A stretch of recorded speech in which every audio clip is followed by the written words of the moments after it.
Olá, pessoal. Vamos dar início aí às fobias, tá? As fobias, existem alguns tipos de fobias. Nós iremos trabalhar esses tipos, tá? Sabemos que muitas vezes elas são irracionais, a maioria delas são irracionais, mas elas têm que ter uma participação da família para que ela, né, consiga entender o tipo de fobia que essa pessoa apresenta. Vamos seguir os slides aí. Então, em linguagem comum é o temor ou aversão exagerada a situações, objetos, animais ou lugares. Sob o ponto de vista clínico, no âmbito da psicopatologia, as fobias fazem parte dos transtornos de ansiedade, com a característica especial de só se manifestar em situações particulares. Que é quando o paciente é exposto ao objeto que lhe traz ansiedade, provocando aí a fobia. Tá? Então, entra aí também nos transtornos de ansiedade. Tipos de fobia. Nós temos a agorafobia, medo de estar em lugares públicos onde o indivíduo não possa retirar-se de forma fácil ou despercebida. Na realidade, a questão do agorafóbico não é que ele tenha medo da multidão, tá?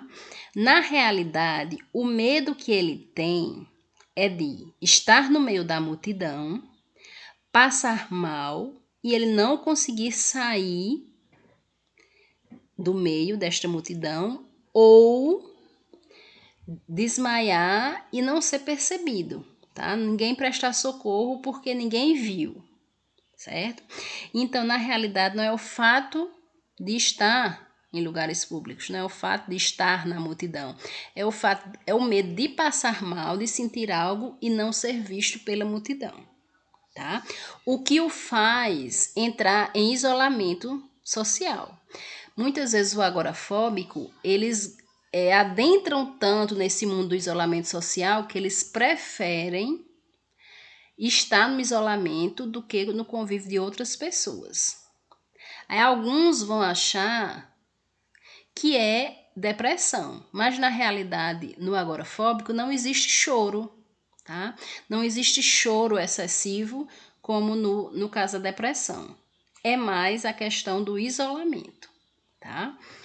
Temos a fobia simples, que é o medo circunscrito diante de objetos ou situações concretas, a questão, né, de medo de aranha, medo de rã, medo de altura, medo de elevador.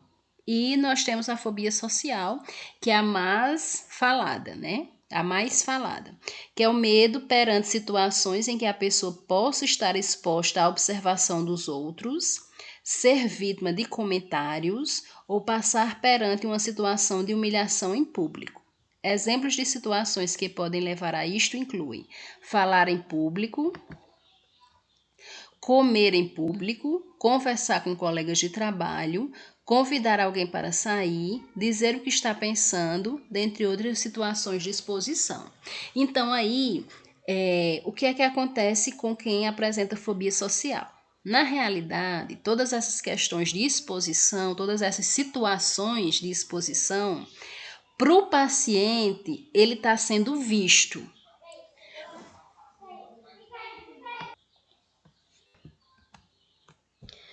Existem algumas fobias estranhas, como a fronemofobia, medo de pensar, a taxofobia, medo de desordem, caetofobia, medo de pelos, octofobia, medo do número 8, heliofobia, medo do sol, pica, desejo de comer coisas estranhas.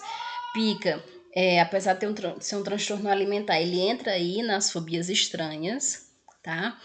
E, né, existe o medo de aranha, medo de rã, medo de barata, medo de palhaço, medo do estouro da bola, né? Existem vários outros tipos de fobias aí, né? São inúmeros tipos de fobias, umas consideradas estranhas, tá?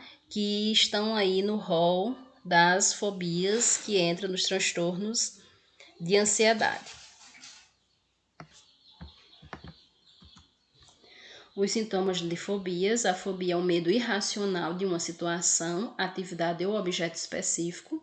A fobia obriga a pessoa a evitar o alvo do seu medo, porque associados ao medo surgem outros sintomas, como ansiedade, taquicardia, ondas de calor ou de frio, engasgo, sensação de sufocamento, tremores, tonturas, desmaio, necessidades de fugir da situação e o ataque de pânico. Tá? As crianças podem expressar a sua ansiedade através de choro, ficar muito agarrada às pessoas e ficar parada em um local. Então, pessoal, na realidade, o sintoma da fobia é o medo daquele objeto, daquela situação. Tá? Esse medo, as pessoas sabem que são irracionais. Quem tem fobia, né, ela sabe que isso é irracional. Por exemplo, qual o perigo que se tem em uma barata, tá? Em ver uma barata. Não existe nenhum perigo, né? Na realidade, o perigo aí entra na questão higiênica e tudo mais, mas não na questão do medo da barata fazer alguma coisa contra a pessoa. Ela sabe que isso é irracional, mas o sofrimento psíquico não faz com que ela deixe de ter medo, que saia correndo, que o corpo dela responda à ansiedade, à taquicardia, sinta frio, sinta calor, sinta tremores, desmaie ao ver uma barata, tá?